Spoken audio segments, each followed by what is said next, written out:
Welcome to City Grilling. My name is Rob Vore, and in this episode, something totally different. Never done it before.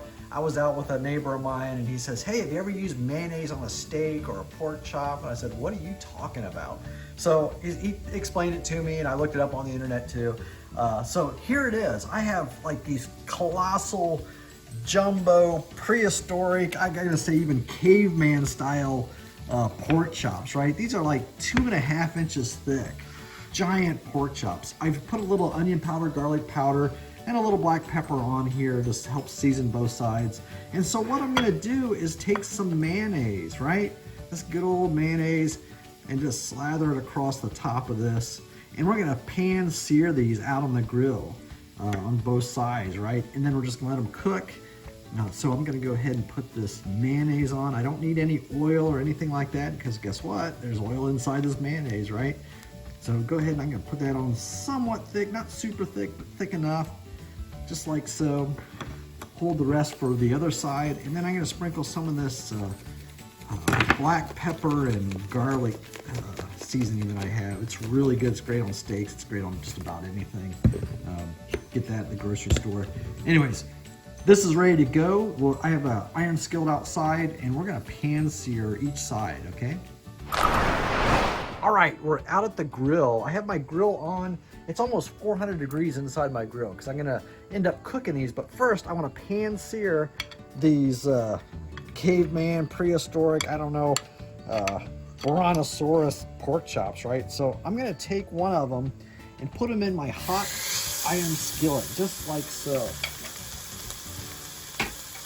That's gonna pan sear for about, I don't know, a minute, minute and a half, two minutes. And while it's doing that, I'm gonna grab some more mayonnaise and go ahead and hit the top side now, just like so. And also sprinkle some of that garlic pepper on top of there, just like that. So I'm just gonna let that sear up, and then we'll get ready to flip it here in another minute. All right, it's been about a good minute and a half, almost 2 minutes. The pan looks really good. It smells wonderful. I'm gonna go ahead and flip it over. Look at that. Oh, what a nice sear on this pork chop. I'm gonna call it a caveman pork chop. What the heck, why not?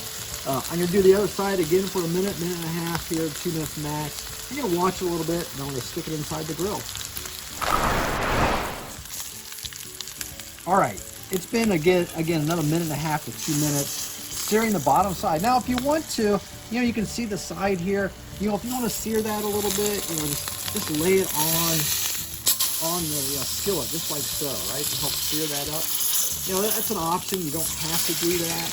You'll see it'll brown up pretty good, okay? So I'm gonna go ahead and take the pork chop. That looks really good. I'm gonna set it inside my grill to get ready to do the other pork chop. I have this burner on high, this burner on high, this one's on very low. And I'm just gonna roast these then in the grill for about at least 15 minutes on each side. I gotta get the inside about 145 to 150 degrees, make sure it's done through and through. I'll go ahead and do the other pork chop here in just a minute, and we'll check them out in another 15 minutes. All right, I've cooked these chops for at least 15 minutes on each side because they're super thick, right? 2.5 inches thick. So I want to take a temperature check real quick here. I'm just gonna poke this out. I don't want to hit any bone. I'm gonna go about halfway through that meat and see if we're at least 100, maybe 150 degrees. That'd be nice. I know it's done all the way through. I can cook this. It might be a little pink around the bones in there. Look at that, 145, 100. It's right about 150 right now. So they're done. I'm gonna take them in. I'm gonna let them rest for about 5 minutes, and I'm gonna give it a try.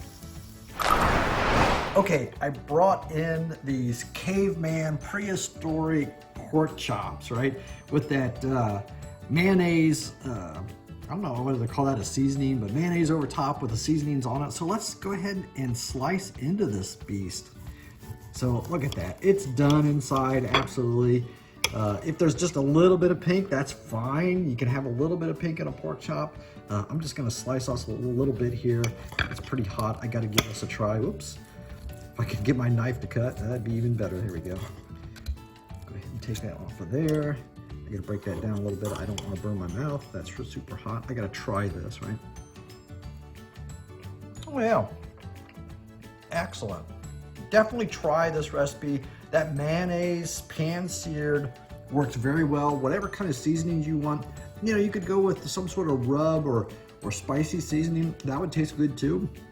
Wow, my mouth is watering with this in my this little piece of my mouth. Tastes really good. Give it a try. You don't have to get a thick chop. You can go with thinner chops. Just change your cooking time, of course.